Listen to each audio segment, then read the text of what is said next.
vous remercie à tous d'être présents. C'est vraiment sympa, c'est vraiment top. Ça me fait toujours plaisir là, de partager mes infos, partager ce que je sais. Voilà, donc l'idée aujourd'hui, c'est de vous présenter des astuces, des techniques pour décrocher un poste rapidement par prospection. Vous allez voir ce que j'appelle prospection, sans avoir véritablement de réseau. Donc, voilà, c'est parti. Donc, ce qu'on va voir ensemble aujourd'hui, c'est la preuve que ça marche. Déjà, je vais vous expliquer deux cas concrets là, qui sont personnels et vous verrez comment ça a fonctionné pour nous. Et puis, j'ai 3 grands secrets à vous partager. Donc, notamment, vous verrez les erreurs à éviter, ce qui fonctionne et comment augmenter ses chances grâce à la prospection. Voilà. Donc, en fait, quand tu n'as pas de réseau, en fait, tu te dis, mais comment, voilà, à chaque fois, on te dit, il faut attaque le réseau, prospecte, fais du réseautage, etc. Et puis, tu verras, tu trouveras un poste. Et en fait, c'est pas évident de comprendre, en fait, ce qu'il faut faire pour ça. Et surtout quand on n'a pas de réseau ou quand des fois, on est un peu introverti, on est un peu timide, etc. Donc, comment on fait? Et en fait, juste, j'ai envie de vous raconter très brièvement mon histoire personnelle avec mon épouse. En fait, tous les deux, on est sortis de la même école d'ingénieur. Et en fait, on est tous les deux. Elle, mon épouse, voulait partir en Irlande. Moi, je voulais partir à Paris. Elle venait de Paris. Elle me dit non, non, on va pas à Paris. Moi, je dis non, non, on va pas en Irlande parce que moi, je viens de Toulouse. Donc, finalement, on s'est posé à Toulouse. Et à cette époque-là, voilà, c'était en 99. Donc on s'est posé à Toulouse, on n'avait pas de job et en fait il n'y avait pas d'internet développé, on n'avait pas un réseau d'anciens de cette école parce qu'elle était relativement récente, c'était l'école des mines d'Albi, c'est toujours la même d'ailleurs.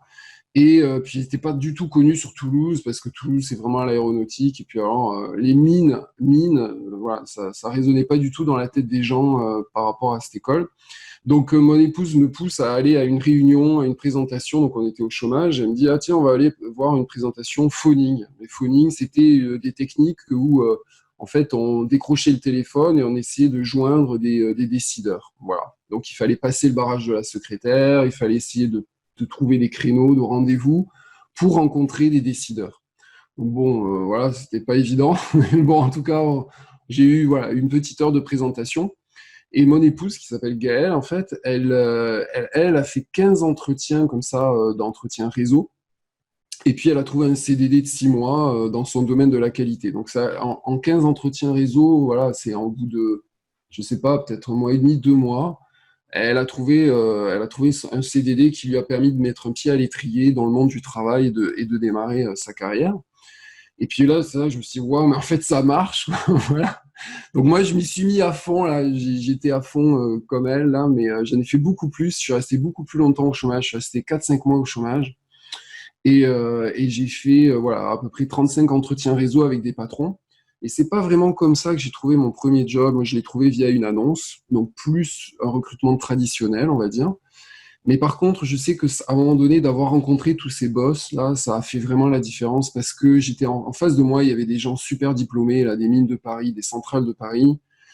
Et puis, et je me souviens, le recruteur, à un moment donné, il me dit, mais monsieur Puzzi, qu'est-ce qui fait la différence par rapport aux autres? Et là, le fait d'avoir eu beaucoup d'entretiens avec des patrons, en fait, je savais ce qu'ils attendaient. Donc là, j'allais intégrer une entreprise de conseil en innovation. Et donc forcément, j'ai dit que moi, ma jeunesse permettait justement d'avoir un regard neuf et d'avoir un regard candide même par rapport à l'innovation. Et c'est ça qui fonctionnait. C'était à un moment donné, think out of the box. Et c'est ça qui fonctionne dans le monde dans le monde de l'innovation, c'est avoir un regard jeune. Et après, j'ai dit, écoutez, moi, je suis pas aussi diplômé que les gens autour des autres personnes, des concurrents. Et c'est ça aussi qui a fait la différence en disant que j'avais un bon rapport qualité-prix, une loyauté qui allait faire que ça allait fonctionner dans cette entreprise. Donc voilà. Alors, c'est pas la fin de l'histoire. À la fin de l'histoire, en fait, donc je me fais recruter par une entreprise donc, de conseil en innovation et je travaille 3-4 ans. Et puis à un moment donné, j'ai envie de bouger, j'ai envie d'aller dans l'aéronautique parce que j'étais pas dans l'aéronautique, je voulais rentrer dans le domaine de l'aéronautique. Là, je me fais recruter par une start-up. Et cette start-up, en fait, elle me recrute et puis au bout de 15 jours, elle me vire. Donc elle me dit ah ouais, mais Olivier, c'est sympa, mais tu portais des chemises à fleurs là, alors qu'il y avait le client, c'est pas normal. Je dis mais attendez, mais j'ai pas vu le client. Oui, j'avais une chemise à fleurs, mais bon, bref, c'était la période d'essai, donc ils m'ont sorti une excuse à 2 balles. Mais peu importe, voilà, j'étais viré. Je venais d'avoir ma première fille, je savais plus trop quoi faire. Mais en fait, et c'est là que c'est la puissance du truc, en fait, c'est que de suite, j'avais les techniques, puisqu'en 99, je connaissais la technique du phoning, la technique de rencontre avec des patrons. Et donc, de suite, j'enclenche la méthode de réseau et prospection. Et un ami, notamment, me dit, va voir une entreprise qui s'appelle MIGSO, que je connaissais, mais rien du tout. Je ne savais même pas qui c'était, je ne savais même pas ce qu'ils faisaient. Et donc, voilà, je rencontre les dirigeants de cette entreprise. Et c'est grâce au fait d'avoir fait du phoning, d'avoir rencontré ces gens-là, c'est pas ce niveau je dirais de personnes, d'entrepreneurs qui m'a permis d'être à l'aise avec ces gens-là. Et donc ça a été le départ de ma carrière dans l'aéronautique, puisque j'ai pu, grâce à cette entreprise, être l'assistant du grand chef de projet de la 380 à l'époque, donc 5000 personnes à gérer, 10 000 sous-traitants, enfin c'était un truc mais énormissime. Et donc voilà, j'étais le porte-serviette de ce grand chef de projet. Et ouais, j'ai adoré, j'ai fait la 380. Voilà, donc quelque chose de négatif qui se transforme en positif, quelque chose qui est fait grâce à cette technique de réseautage, en fait, cette technique de prospection. Et ça fonctionne. Voilà, tout ça pour vous dire que je l'ai vécu, je l'ai fait, je l'ai appliqué, je l'enseigne, je la coach parce qu'aujourd'hui je suis coach emploi et donc j'aide les gens à retrouver un travail rapidement sur tous les cadres en fait. Et voilà, et c'est ça que j'enseigne notamment et c'est ce que j'ai envie de vous transmettre aujourd'hui. Donc dans les trois secrets à vous communiquer aujourd'hui, le premier c'est que j'aimerais vous montrer une situation. Ça c'est un magasin. Et en fait, il y a énormément de similitudes entre le fait d'avoir un magasin comme ça et puis d'attirer du monde dans ce magasin pour avoir des clients avec de la recherche d'emploi, en fait. C'est vraiment très, très similaire. Et il y a des choses à faire pareil et il y a des choses il faut vraiment pas faire pareil. Et la vraie question, c'est comment ce magasin va faire pour avoir du monde, comment il va faire pour avoir des clients, en fait. Et il va utiliser, alors consciemment ou inconsciemment, il va utiliser une technique dite de l'entonnoir. Et c'est ce que j'ai envie de vous montrer. Donc techniquement, qu'est-ce qu'il va faire? Il va essayer d'envoyer des prospectus, il va faire des posts Facebook, il va essayer de faire un vernissage, un lancement de collection, il va inviter du monde, il va mettre des flyers dans son entourage, etc. Bref, il va y avoir des techniques de diffusion de communication. Donc il va communiquer, après il va connecter avec des gens, et ensuite, il va converser, et ensuite, progressivement, ça devient des clients. Voilà. Et j'ai envie de vous montrer, c'est ça le secret, en fait, j'ai envie de vous montrer qu'il faut comprendre la technique de l'entonnoir, en fait, pour réussir, en fait, une bonne prospection, comme ça, sans passer par des annonces. Comment contacter, en fait, des dirigeants, des entrepreneurs, des managers. Eh ben, c'est par cette technique d'entonnoir. Alors, excusez-moi des anglicismes. Donc, un lead, leads, ça veut dire, en fait... le terme, on va dire prospect, mais comme ils ont remis prospect en dessous, on va dire que c'est des contacts. Voilà. En dessous, les contacts deviennent des gens qui sont peut-être intéressés par le produit, et ensuite, ça devient des clients. Voilà. Et donc, l'idée, je fais un parallèle avec le recherche d'emploi. En fait, l'idée en recherche d'emploi, c'est de contacter beaucoup, beaucoup, beaucoup de personnes. Voilà. Donc, ça, c'est hyper important. Contact par connexion. Ensuite, on lance des conversations. Et ensuite, on fait une proposition, on fait ce qu'on appelle du closing, c'est-à-dire qu'on va vraiment se valoriser, là, pour le coup, en entretien. Donc, ce qu'il faut comprendre, c'est la loi des pourcentages, c'est-à-dire qu'il faut mixer le quantitatif et le qualitatif. Donc, par exemple, quand vous contactez des gens, c'est un peu comme le début de l'entonnoir, là, ce qu'il faut arriver à faire, c'est contacter beaucoup, beaucoup de gens. Tous ces gens, ils vont peut-être pas se connecter avec vous. Donc, il y a peut-être, j'ai dire 50% des gens qui vont accepter une connexion, par exemple, LinkedIn avec vous. Et ensuite, dans ces 50%, il y en aura peut-être 25% qui vont accepter d'avoir une conversation, qui vont commencer à converser avec vous sur LinkedIn. Et ensuite, il y en a peut-être 10% qui vont accepter une conversation téléphonique. Et après, il y en a peut-être 5% qui vont accepter de vous recevoir dans leur entreprise. Vous voyez, le pourcentage, en fait, diminue. Et c'est pour ça que l'intérêt, en fait, c'est bien sûr d'avoir un maximum de leads, un maximum de contacts au début pour ensuite faire du quantitatif au début, pour ensuite aller vers du qualitatif de plus en plus, vous allez vous intéresser à l'entreprise, à la personne qui vous parle, et vous allez avoir des conversations sur leur business, sur ce qu'ils font, sur leur process, sur leurs problématiques.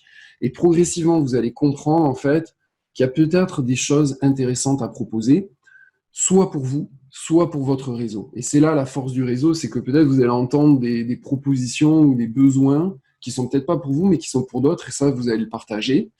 Et peut-être que vous allez entendre des choses qui sont pour vous, et c'est à ce moment-là que vous allez pouvoir vous positionner et dire, écoutez, là, c'est là que je suis intéressé, éventuellement, on peut travailler ensemble parce que moi, je suis bon là-dedans, là-dedans, là-dedans. Voilà. Donc là, souvent, j'entends, oui, mais je n'ai pas de réseau, je fais comment? Il faut des années pour avoir un réseau de confiance, ça va me prendre beaucoup de temps, tout ça, etc. Mais en fait, voilà, imaginez, moi, j'ai commencé à faire du réseautage, de la prospection en 99. On était avec des bouquins, comment on appelle ça, le bottin, là, les pages jaunes. Donc, on ouvrait les pages jaunes, on essayait de voir des entreprises, des bureaux d'études. Moi, je visais, donc je regardais ça, j'essayais d'appeler. Enfin, on savait même pas ce que faisaient les entreprises. Et là, aujourd'hui, en fait, avec LinkedIn, avec les réseaux sociaux, avec les réseaux tout court, les réseaux physiques, les groupes d'amis, etc., ou même Internet d'une manière générale, avec les sites web, vous avez une quantité énorme d'informations. Et donc, vous pouvez vous faire de nombreuses connexions. Voilà. Donc, quand je vois, par exemple, des gens sur LinkedIn qui ont 200 ou 300 connexions, c'est pas assez. Donc, je dis pas... Moi, par exemple, j'en ai plus de 7000, mais bon, c'est mon job. Mais voilà, vous pouvez largement aller à plus de 500, 1000 connexions. Donc, allez-y, faites de la connexion. Bien sûr, sur votre cible, bien sûr. Ça sert à rien de faire des connexions non plus à tous azimuts dans le monde entier avec n'importe qui. Mais voilà, l'idée, c'est de faire de la quantité. Ensuite, il faut bien sûr proposer des conversations, proposer des sujets avec lesquels vous êtes en commun avec ces gens-là, en fait. Donc, c'est oser leur demander oser leur poser des questions. Alors, des questions faciles, pas des questions compliquées, pas des questions qui prennent du temps. Juste des questions faciles, voilà, des petits... Je ne sais pas si vous connaissez la théorie des dominos, là, l'histoire du petit domino qui va pousser un autre domino un peu plus grand, et puis qui va pousser un autre domino encore un peu plus grand, puis un peu plus grand, puis un peu plus grand, puis à la fin, tu peux pousser la tour Eiffel, tu vois. Donc, c'est le principe des dominos, voilà. Et je ne sais pas si vous avez déjà vu ces vidéos, là, c'est assez impressionnant. Et donc, et là, c'est pareil, c'est la petite conversation, on la démarre, mais tout doux, tranquille, quoi. On ne pose pas une question, bonjour, monsieur Piozzi, comment vous faites pour faire votre business? Je ne vais pas raconter ma life tout d'un coup, là, parce qu'on me pose la question. Voilà, par contre, c'est intéressant ce que vous faites, voilà, comment vous arrivez à connecter avec les gens sur le réseau? Voilà, par exemple. Bon, c'est une petite question, même celle-là, elle est un peu compliquée, mais voilà, l'idée, c'est de trouver une accroche qui va permettre de vous lancer. Et ensuite, de ne pas hésiter à relancer les gens, parce que souvent, les gens se disent « Ah ouais, mais on ne m'a pas répondu, etc. » Mais en fait, c'est parce que des fois, on n'ose pas relancer, et il faut vraiment ne pas hésiter à relancer, toujours en étant sympa, cool, etc. Donc ça, c'est ma philosophie, et je vous expliquerai un peu pourquoi après. Oui, voilà, donc l'idée, c'est d'avoir de la qualité de conversation de plus en plus, et le top du top, c'est d'avoir un rendez-vous soit téléphonique, soit Skype, soit physique, en fait, voilà. Et l'idée qu'il faut comprendre aussi, c'est la loi des 20-80 que j'applique là pour ce cas-là, c'est de comprendre que il faut passer maximum 20% de son temps dans une candidature classique, c'est-à-dire répondre à une annonce, donc faire retweaker, remodifier un petit peu son CV, retweaker un petit peu, remodifier un petit peu la lettre de motivation. Allez, c'est 20% de ton temps, là. Donc, si par exemple, tu fais ta recherche d'emploi pendant 5-6 heures par jour, là, tu vois, c'est genre en 1 heure, là, tu fais ton check, tu scrolles là, tes annonces, tu réponds, et puis that's all, là, c'est fini. Et après, t'enchaînes sur de la prospection, t'enchaînes sur de la connexion en quantité avec des gens, t'enchaînes avec de la tentative de conversation avec des gens, t'essayes de vraiment t'accrocher à avoir du relationnel avec les gens pour être connu, pour être visible, pour savoir ce qui se passe vraiment sur le terrain, voilà, pour vraiment pour vraiment faire ta démarche de recherche. Voilà. Donc je passe au secret numéro 2. Donc imaginez, vous êtes, alors ça c'est plutôt pour les hommes, mais je pense que les femmes vont comprendre la situation. Elle n'est pas réversible, la situation, mais Malheureusement, j'aurais bien voulu l'illustrer, mais c'est physique. Enfin, je pense que ça n'existe pas. Donc, imaginez, c'est une soirée. Voilà, dans cette soirée, voilà, il y a voilà, des filles en groupe, etc. Et la question, c'est de savoir, imaginez, il y a un gars qui arrive avec un gros t-shirt, je suis célibataire. Et donc, la question, c'est de se dire, mais à votre avis, quelles sont les chances pour ce garçon de faire une rencontre, voilà, avec une de ses filles? Voilà, donc je vous laisse réfléchir. Donc là, pour moi, la réponse, c'est clairement zéro, voilà, parce qu'il a annoncé qu'il était célibataire. Forcément, les nanas, elles s'intéressent pas du tout à ça, elles veulent pas ça, ça leur fait peur. Ou voilà, enfin, elles trouvent que enfin, c'est too much, c'est trop dur entre dedans, etc. Enfin, il y a plein de raisons qui font que ça va pas les intéresser. La situation n'est pas réversible. Imaginons qu'il y ait plein de gars et puis une nana qui se pointe. Je vous dis que là, la nana, forcément, elle sera interrogée, on s'intéressera à elle. Mais voilà, c'est pour ça que la situation n'est pas symétrique, mais je pense que tout le monde comprend hein, l'exemple. Un autre exemple aussi, c'est imaginez vous allez dans un magasin pour acheter une voiture, à un concessionnaire, voilà, ça s'appelle, et puis vous rencontrez ce gars-là, et de suite, ce qu'il vous dit, d'entrée de jeu, là, vous dites bonjour, là, il vous dit bonjour, je suis là pour vous vendre une voiture. Et la question, c'est, à votre avis, quelles sont les chances de réussite de ce vendeur? Moi, de suite, je vous dis que c'est zéro, parce que quelqu'un qui vous accoste de suite comme ça, me dit hey, bonjour, c'est là, moi je suis là pour te vendre une bagnole. Toi, ça te plaît pas, en fait, forcément, parce que toi, ce qui t'intéresse, c'est de voir le produit, peut-être que de voir un peu les couleurs, voir les modèles. T'as pas forcément l'intention de vraiment acheter une voiture neuve, peut-être tu t'intéresses à voir aussi des occasions. Bref, tu es là pour te renseigner, et puis il y a quelqu'un qui t'aborde, qui te dit hey, je suis là pour te vendre une voiture. Bref, c'est du push, quoi, c'est pas intéressant. Tout ça pour vous dire quoi? C'est que quand vous êtes dans la phase enfin voilà, quand on est en recherche d'emploi, en fait, on est comme ces vendeurs, on est comme ce gars célibataire, en fait. Et dans ta phase de prospection, l'idée très, très, très, très, très importante, c'est pour ça que je dis, c'est vraiment le truc, mais hyper important à faire, c'est de ne jamais, jamais dire que tu es en recherche. Jamais, jamais. Ne jamais laisser transparaître quoi que ce soit en montrant des compétences, des talents, en disant que t'es ceci, t'es cela, t'as telle expérience. Enfin, tout ce qui paraît montrer que tu es en recherche, c'est mort. Voilà. Alors pourquoi ne pas le dire? Mais c'est comme la situation de cet homme célibataire ou que de ce vendeur. En fait, il y a trois biais psychologiques en fait qu'ont les gens par rapport à cette démarche de bonjour, je suis en recherche d'emploi ou salut, regarde mon CV. En fait, les gens, ils ont tendance à penser qu'il y a de la manipulation en fait. Donc imagine, tu te pointes, tu te donnes ton CV à quelqu'un qui te connaît pas. Il se dit mais attends, mais ce gars, il m'appelle, il veut juste me contacter parce qu'en fait, il veut un poste en fait. C'est pas vraiment pour moi là, qui me contacte, tu vois. Donc il s'intéresse pas vraiment à l'entreprise, il s'intéresse pas vraiment au sujet, il s'intéresse pas vraiment à moi, il veut juste un poste, quoi. Voilà, donc il essaye de me manœuvrer là. Donc ça, c'est un premier biais. Le deuxième biais, c'est il se retrouve dans une impasse. Imaginons la personne, elle a envie de vous aider, mais elle sait pas comment vous aider. Ça, c'est très souvent les gens qui ont des amis, des relations, et qui vont dire hey, Michel, c'est un pote, Michel. Hey, Michel, salut. Ouais, écoute, là, je suis en recherche d'emploi. Est-ce que tu pourrais passer mon CV? Mais là, le gars, il est embêté, Michel, parce qu'il est un peu dans une impasse. Il sait pas trop comment t'aider. Il n'a pas de poste comme ça à te trouver. Il sait pas comment il va pouvoir t'aider. C'est pas lui qui va faire ta recherche. Il sait pas vraiment ce que tu veux. Il a confiance en toi, mais est-ce qu'il va avoir le courage de pouvoir transmettre ton CV à quelqu'un qui connaît, etc. Bref, il est dans une impasse. Le troisième biais, en fait, c'est le favoritisme, en fait. Les gens, même si, imaginons, bah, moi, je suis un patron, là, j'ai un job chez moi, je sais qu'il faut que je recrute quelqu'un, et là, je vois arriver quelqu'un par messagerie LinkedIn ou quelqu'un arriver dans mon bureau qui me dit, eh, voilà, voici mon CV, donc j'aimerais candidater dans votre entreprise. Le premier truc que je vais dire, c'est non, non, mais moi, j'ai pas de poste. Pourquoi? Parce qu'en fait, tout d'un coup, on se dit, mais si je dis oui à un poste à cette personne, tout d'un coup, elle va se sentir favorisée, et moi, je vais sentir que je la favorise par rapport à d'autres candidats. Donc, en fait, l'idée, c'est attention, euh, voilà, il y a ces trois biais psychologiques.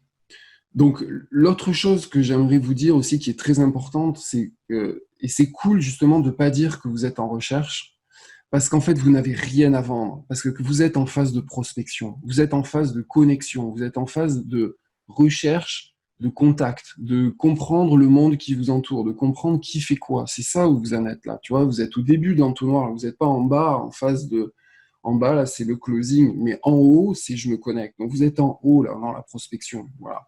Donc, il y a pas de pression à avoir sur ah, je suis le plus beau, je suis le plus fort, j'ai déjà réussi ça, j'ai déjà eu telle réussite avec ça, etc. Il n'y a pas besoin de faire ça. Il y a juste à écouter, il y a juste à poser des questions.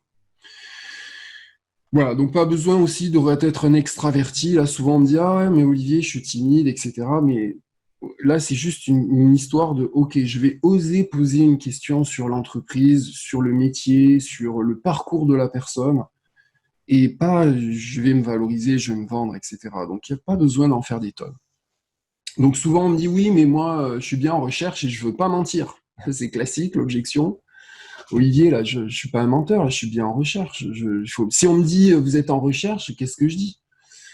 Et donc là, vous n'avez pas à mentir, toujours pareil, mais montrer que la recherche n'est pas une priorité pour l'échange, en fait. Ça, c'est clé, c'est fondamental. Écoutez bien ça. Quand on vous dit, mais écoutez, là, vous vous intéressez à mon entreprise, mais vous êtes en recherche active, vous êtes en recherche d'emploi, vous êtes au chômage.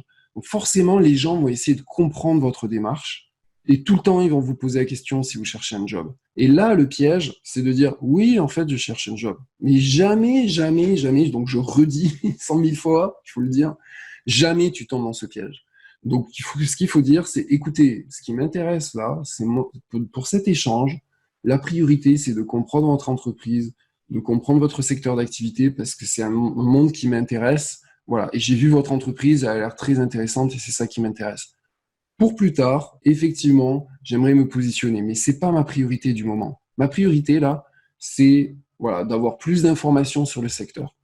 Et donc ça, vous voyez, vous n'avez pas menti, mais vous avez clairement baissé la garde de la personne qui se dit bon, ok, elle n'est pas là pour m'enquiquiner, à me demander un job, elle n'est pas là pour m'enquiquiner, à m'envoyer son CV, etc. Elle est plus là parce que vraiment elle s'intéresse. Vous voyez, c'est ça la technique, c'est ça le secret en fait. Et donc l'idée, c'est de surtout pas dire eh oui, mais moi j'ai fait ci, moi j'ai fait ça, moi j'ai telle compétence. L'idée, c'est de poser des questions sur le secteur, l'entreprise, le parcours de la personne. Ce n'est que ça. Et enfin, c'est ça qui est dingue en fait, c'est que les gens vont se dire, ben, imaginons que ce soit moi qui fasse la démarche, et puis que je pose des questions, ils vont dire ah ouais, mais Olivier, c'est un gars sympa. Franchement, il est vraiment, il est cool. C'est un gars qui a l'air intéressé par le business, intéressé par le projet, etc. Alors que j'ai juste posé des questions. Il suffit juste de poser des questions pour paraître quelqu'un de bien, en fait. C'est assez dingue. Bon, voilà, mais c'est ça le secret aussi. Voilà, donc on passe au secret numéro 3. Alors, j'ai repris le truc qui a fait le buzz là en ce moment. Parce que moi, ça m'a gonflé ce buzz-là, mais bon, je le reprends quand même, c'est pour illustrer la situation. Donc là, je parle des gens qui, alors, des gens qui ont vu ça. Pour la petite histoire, je rappelle la situation. Donc c'est ce gars qui s'appelle JP, il a fait le buzz parce qu'il a fait une vidéo près d'un lac en Suisse, et il montre que c'est génial d'être riche, et il t'explique que toi, tu es soit un idiot parce que tu veux pas être riche, soit tu es un mec bien parce que tu veux l'être, et que tu devrais le rejoindre dans son système MLM pour devenir riche. Bon, voilà. Donc la vidéo, elle a fait un gros buzz parce que forcément, il parle à moitié bien français. Bon, voilà, il y a plein de clichés sur la situation. Bref, ce qui s'est passé, c'est qu'en fait, il y a un gars qui s'appelle Julien Yukong, ouais, c'est ça, qui a repris la même vidéo. Il a retourné une vidéo un peu similaire. Ok, il a tourné de façon humoristique. C'est un gars qui est en recherche d'emploi. Voilà, il a repris la vidéo et il a dit, au lieu de dire, bah, toi, tu cherches à faire du fric, là, il parlait aux recruteurs, il disait, bah, toi, recruteur, voilà, la question, elle est vite répondue parce que c'est ça, la petite phrase, la petite ritournelle qui en ressort de ce buzz, là, c'est la question, elle est vite répondue. Et donc, voilà, il fait toute une vidéo là-dessus. Ce qu'il arrive à avoir, c'est 6000, presque 6500 likes, 903 commentaires, 123 000 vues. Voilà, c'est un truc assez énorme. Et en fait, il a reposté quelque chose. Donc voilà, il a reposté quelques jours plus tard, ou peut-être une semaine plus tard, il a reçu 50 demandes d'entretien. 50 demandes d'entretien, c'est énorme. Donc les gens disent ah, il y a le Covid, ça recrute pas, nanana. Ce mec, il fait juste une vidéo de 30 secondes et il se chope 50 demandes d'entretien. Voilà. Donc la morale de l'histoire, en fait, je vais pas vous dire de faire des vidéos buzz, je vais pas vous dire de faire comme eux, là, c'est pas ça le principe, là. Le principe, c'est quoi qu'ils ont compris, ces deux gars-là? C'est quoi? C'est qu'ils se sont connectés à leur public, en fait. Ils se sont connectés avec les compétences qui sont attendues par le poste. C'est ça la clé du truc, en fait. Donc, l'expression française, c'est on n'attire pas les mouches avec du vinaigre. Et moi, je la retourne, c'est on attire je la tourne en positif, c'est on attire les recruteurs avec ce qu'ils aiment. Voilà, c'est ça qui est important.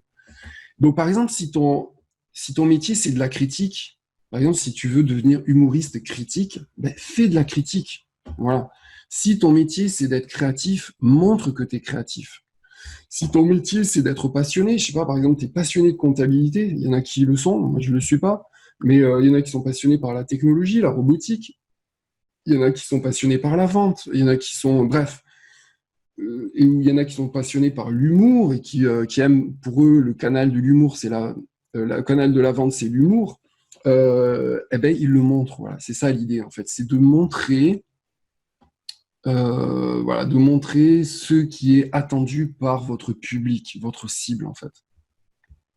Donc, en fait, ces deux gars-là, ben, ils ont une forte notoriété, mais dans des domaines et des publics dits complètement différents, en fait. Ce JP, là, il a eu de la notoriété. Bon, il a fait le buzz, tout le monde s'est foutu de sa gueule, mais c'était pas son public, les gens qui se foutaient de sa gueule. Mais les gens qui étaient en attente comme ça d'une solution MLM, un peu arnaque, enfin on ne sait pas trop s'il y avait de l'arnaque ou pas derrière, enfin, bon, il y a grosse suspicion qu'il y en ait. Mais bon, en attendant, il a fait, je pense, il a eu beaucoup de contacts auprès de son public à lui. Et l'autre, Julien, ben, il a eu aussi beaucoup de contacts. Voilà, par rapport à sa cible, qui sont des entrepreneurs ou des recruteurs qui cherchaient justement un bon commercial. Voilà. Donc, sous sa forme d'humour, en fait, il a montré qu'il était capable justement de vendre. Donc voilà, et qu'est-ce qu'ils ont utilisé? Ben, ils ont utilisé les réseaux. Donc, ils ont utilisé les réseaux à leur manière en faisant du buzz. Ok, mais là, moi, ce que je vous dis, c'est pas forcément de faire du buzz. Le vrai message que je vous passe, c'est de vous connecter avec des gens, et de montrer que vous vous intéressez à eux, de montrer que vous vous intéressez à ce qu'ils font, de montrer que vous parlez le même langage, de montrer que vous allez, voilà, vous aussi, vous avez des compétences ou des talents que eux recherchent. Mais toujours pareil, attention, secret numéro 2, sans dire que vous êtes en recherche. Voilà. Donc, je fais un petit récap. Voilà, la présentation est quasiment terminée. Le petit récap, c'est oui, c'est possible de décrocher un poste avec le réseau. Voilà, il n'y a pas que le monde des annonces. Le monde des annonces, c'est comme un iceberg. C'est la partie émergée. Là, c'est ce qui est visible en fait. Tout le marché caché, ce qui est en dessous, l'iceberg caché, là, c'est par les réseaux. Vous voyez, ce Julien Huang, là, Yukong, pardon, il a eu 50 demandes d'entretien d'embauche, et il n'aurait jamais eu 50 voilà, annonces comme ça qui tombent comme ça d'un seul coup. Donc l'idée, c'est de faire de la connexion en quantité. Eux, leur technique, ça a été de faire du buzz. Vous, votre technique, ça peut être simplement de vous connecter avec beaucoup de gens qui sont dans votre cible. Et ensuite, d'avoir des conversations de qualité, parce que ça va être un entonnoir. Tout le monde ne va pas vous écouter, tout le monde ne va pas avoir le temps, tout le monde ne va pas adhérer à votre message. Voilà. Donc l'important, c'est quoi? C'est d'être visible auprès de votre cible, de comprendre les attentes et de faire des propositions de service. Voilà, donc attention, l'ordre est vraiment à respecter. Vous ne pouvez pas faire une proposition de service, je le répète, vous ne pouvez pas donner votre CV, vous ne pouvez pas dire que vous êtes en recherche d'emploi tant que vous ne savez pas s'il y a vraiment un besoin, en fait. Voilà, donc d'abord, soyez visible, ensuite vous écoutez et ensuite vous faites votre proposition. Et alors attention, je le répète encore une fois, c'est ne pas tomber dans les objections et de tomber dans le piège. Oui, je suis en recherche. Voilà, parce que ça, c'est tellement tentant. Vous allez l'entendre tellement souvent. Mais vous êtes en recherche, vous cherchez du travail. Nous, on n'en a pas. Nous, c'est pas ça qu'on cherche, etc. Mais non, c'est pas grave. Moi, je suis là pour écouter vos besoins. Je suis là pour comprendre ce qui se passe chez vous. Voilà, c'est pas. Voilà, c'est ça le petit truc compliqué. C'est pas un mensonge, mais il faut pas dire que vous êtes en recherche. Voilà. Donc voilà, la présentation est terminée. Moi, comme je propose à tout le monde à chaque fois, à la fin de mes présentations, c'est que je peux prendre le temps avec des personnes, des cadres notamment, qui veulent avoir un regard extérieur sur leur recherche. Et j'aime bien prendre du temps pour préparer un plan d'action pour leur stratégie de recherche et pour les faire réussir à décrocher un job très rapidement. Le target, souvent avec moi, c'est 3 mois. Voilà. Et donc voilà, vous avez mon adresse mail ou mon contact LinkedIn et vous êtes les bienvenus. Voilà, donc oui, et un dernier message, je voulais dire, oui, c'est important, j'y avais pensé avant la présentation, et après j'ouvre les questions là. C'est, on va arriver au mois d'août, et là souvent les gens me disent, ah mais ça va être les vacances, je ralentis, c'est bon, je coupe ma recherche, il ne va rien se passer en France, etc. Oui, c'est vrai que le recrutement en lui-même va peut-être pas se faire en août, parce que le décideur, il est vraiment en vacances, et puis on a besoin de te voir, etc. Donc le recrutement en lui-même, il va peut-être pas se faire en mois d'août. Mais je répète, c'est un entonnoir. Là, je vous parle du point bas de l'entonnoir. Ça va peut-être pas se faire en mois d'août. Mais par contre, la partie supérieure, la connexion, les échanges, ça, au mois d'août, allez-y à fond. Voilà, juillet, août, c'est les vacances. Même les gens sur la plage, quand on est manager, quand on est cadre, etc., on a LinkedIn. Et d'avoir un petit message sympa, un truc cool, de recevoir un message tranquille, ben, des fois, on y répond. On y répond même plus que quand on est sous l'eau et qu'on bosse à fond. Voilà, donc mettez-vous une croyance positive là, qu'il va se passer des choses en juillet-août pour de la prospection. De la prospection. Éventuellement, il y aura des candidatures, il y aura des annonces, etc. Il faudra le faire. Mais votre prospection, continuez, continuez, continuez, ne lâchez rien. Voilà. Voilà, merci pour votre attention. Et puis moi, je suis là pour répondre à vos questions aussi. Et voilà, j'ai tenu une demi-heure. C'est bon, je suis content. J'ai pas fait plus, j'ai pas fait moins. Chose promise, chose due. Donc, si vous avez des questions, ben, n'hésitez pas à ouvrir le micro et puis éventuellement mettre votre caméra si ça vous gêne pas. Et puis voilà, je suis là pour vous. Est-ce que quelqu'un a une question en particulier?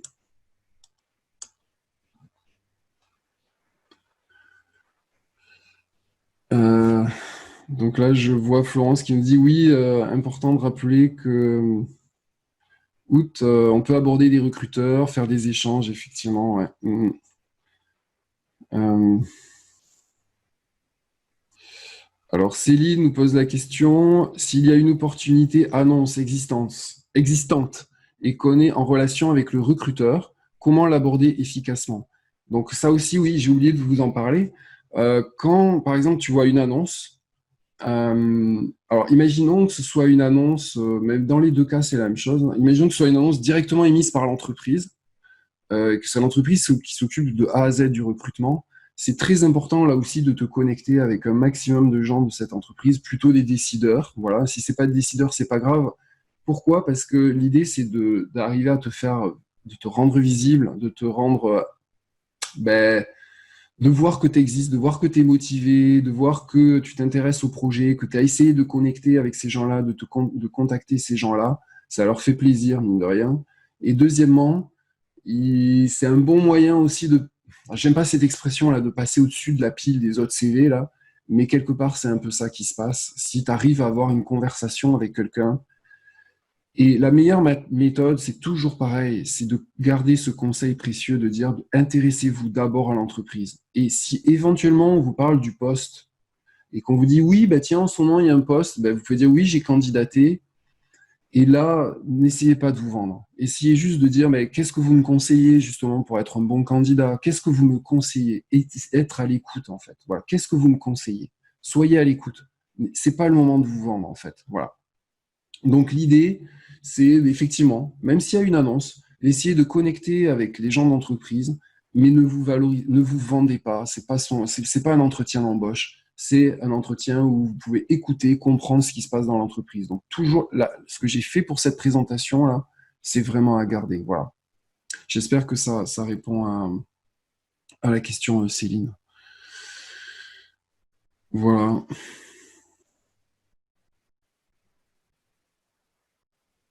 Oui, c'est ça, Florence, exactement. C'est de montrer qu'on est là, de montrer qu'on est motivé et que voilà, ça permet des fois d'avoir des noms, d'avoir le nom du recruteur. Le top du top, en fait, c'est d'avoir le nom du recruteur, du manager qui va être ton futur chef. Voilà.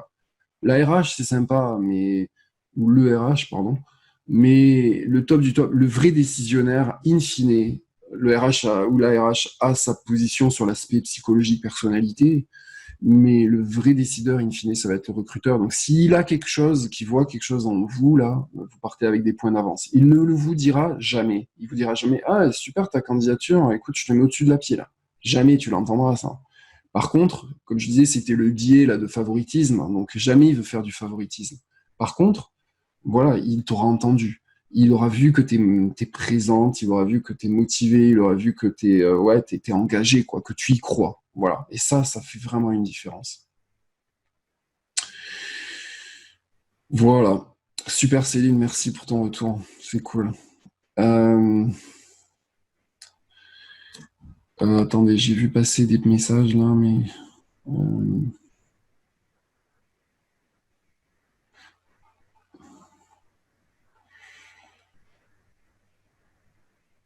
euh, j'ai vu passer un message sur la reconversion. Je ne vise pas un emploi de cadre, mais une reconversion professionnelle après bilan de compétences. Ok.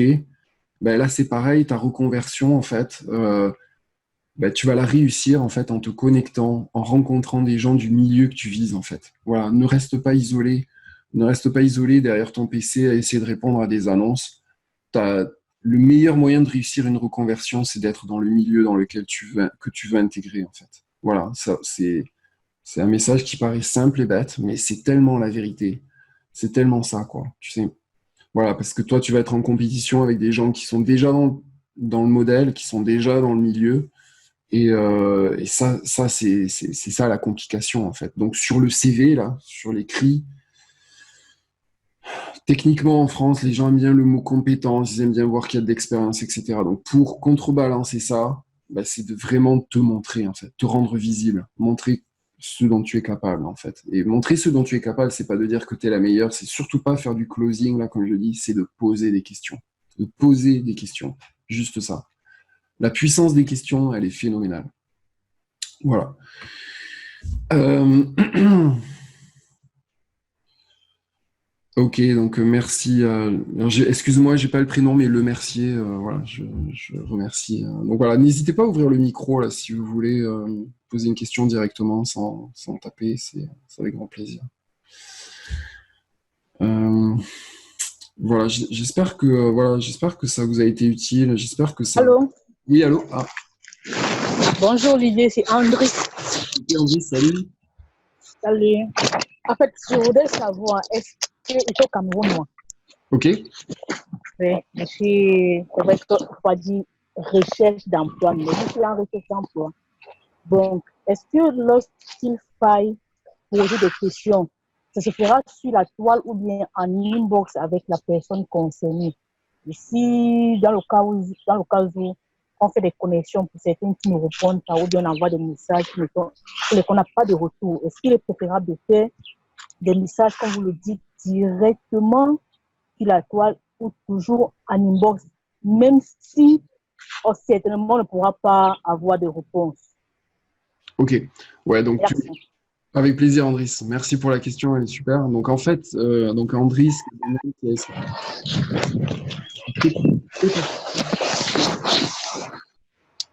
Allô? ouais, voilà, je voulais juste savoir si tu pouvais couper ton micro parce que ça faisait beaucoup de bruit. Voilà, super, merci. Donc oui, la question c'est est-ce que comment on contacte et comment on relance en fait. Donc oui, il faut pas hésiter à envoyer des messages, mais les messages, je le dis bien et je redis bien, faites des messages sur le parcours de la personne en fait. Par exemple, vous pouvez voir un parcours qui vous intéresse. Essayez de flatter la personne en fait. Essayez de lui faire des compliments. Ça paraît tout bête, mais on est tellement heureux de recevoir quelque chose de positif parce que la vie, elle n'est pas si simple que ça. Même un manager, même un directeur, il n'a pas la vie toujours rose là. Donc de recevoir quelque chose de positif, de voir que quelqu'un est assez admiratif de son parcours, par exemple, c'est un angle d'attaque. De voir que la personne est admirative de son entreprise, que la personne est admirative du processus ou de quelque chose qu'elle a fait ou que, je sais pas, elle a peut-être posté un succès de voir qu'il y a des gens qui s'intéressent à l'entreprise, à ce qu'ils font, bah, c'est tellement positif, c'est tellement génial. Moi, je vous conseille cet angle d'attaque. Ensuite, la personne, peut-être qu'elle va pas vous répondre parce qu'elle est occupée, elle est chargée, elle a plein de choses à faire. Mais ça vaut la peine, si vraiment vous vous intéressez à cette boîte, de revenir à la charge, de reposter quelque chose de sympa, de positif, etc. Et éventuellement, de suite, de dire, bah, écoutez, je sais que vous êtes occupé, seriez-vous OK pour un échange tel jour, telle heure, telle date? Et là, la personne, soit elle vous répond, soit elle vous répond pas. Si elle vous dit OK, pourquoi pas. Est-ce que vous êtes en recherche d'emploi? Ben, pour l'instant, je suis surtout en recherche d'informations et je m'intéresse surtout à votre entreprise qui a l'air super. Et donc, je voulais juste échanger avec vous sur, je sais pas moi, votre succès, votre entreprise. Mais qu'est-ce que vous voulez savoir? Comment ça a fonctionné? Qu'est-ce que vous avez fait? Mais je vous prendrai que 10 minutes, un quart d'heure. Bon, ok. Donc là, la personne, elle peut te répondre ou elle ne peut. Peut-être qu'elle te répondra pas. Mais peut-être que même si elle te répond pas, tu reviens à la relance. Là, pareil, troisième fois, bonjour, j'ai pas vu de réponse de votre part, mais franchement, je suis tellement intéressé que ça m'intéresserait de vous revoir, etc. Voilà. Plus tu t'accroches, des fois, après, au bout d'un moment, si au bout de 3 fois, il te répond pas, tu laisses tomber, quoi. Voilà. T'essayes une autre personne. Faut pas non plus s'acharner, là. Voilà. Il y a des gens qui répondront jamais. Donc, laisse tomber. Tu vois, par exemple, mon épouse, des fois, elle n'est pas du tout sur LinkedIn. Donc, quand elle est connectée sur LinkedIn, jamais, enfin, elle répond vraiment quasiment jamais. Tu sais pas qu'elle est méchante, c'est pas qu'elle aime personne, c'est qu'elle a pas le temps, tu vois, ou elle se donne pas le temps de le faire. Voilà, pour l'instant, c'est pas vraiment son truc. Mais voilà, donc faut pas non plus insister des tonnes. Mais ça vaut le coup des fois d'insister. Et d'insister, mais gentiment, pas lourd. Pas tu me réponds pas. Je suis vraiment intéressé, mais là, franchement, vous répondez. Enfin, des trucs un peu négatifs ou un peu lourds, ça sert à rien. Soyez toujours positif, soyez toujours avec des compliments.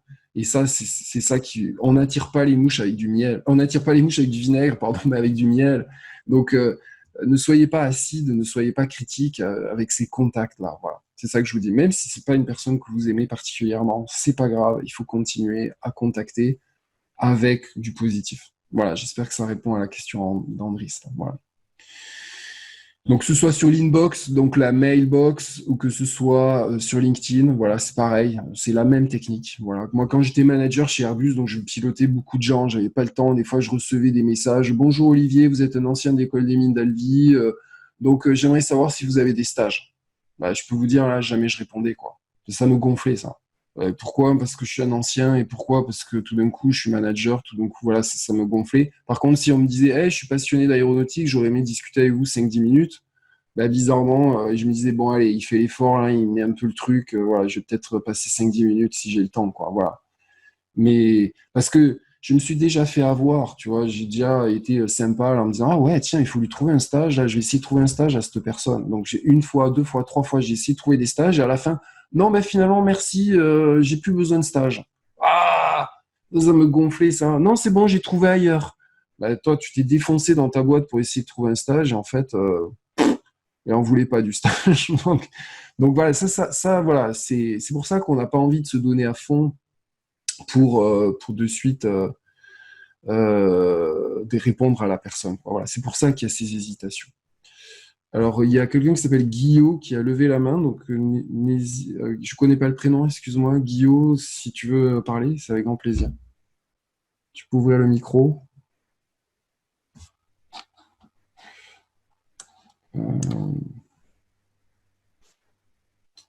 Donc là, ouais, une personne qui s'appelle Guillaume qui a levé la main, mais peut-être c'est une erreur. Bon, ok.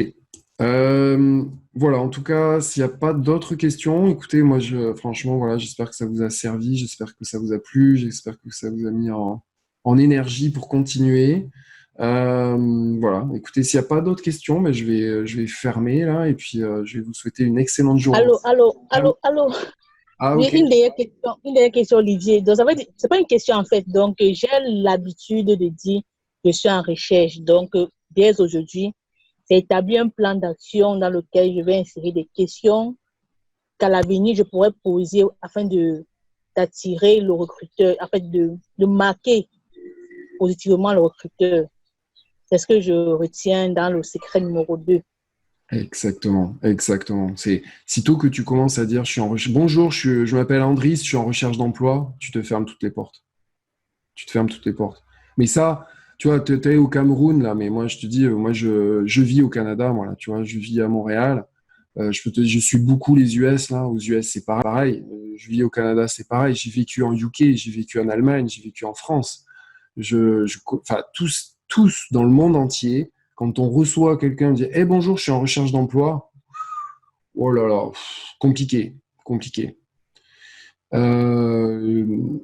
Quelqu'un qui te dit hey, bonjour, je m'appelle Andris, je m'intéresse beaucoup à votre entreprise, je la trouve géniale parce que ta.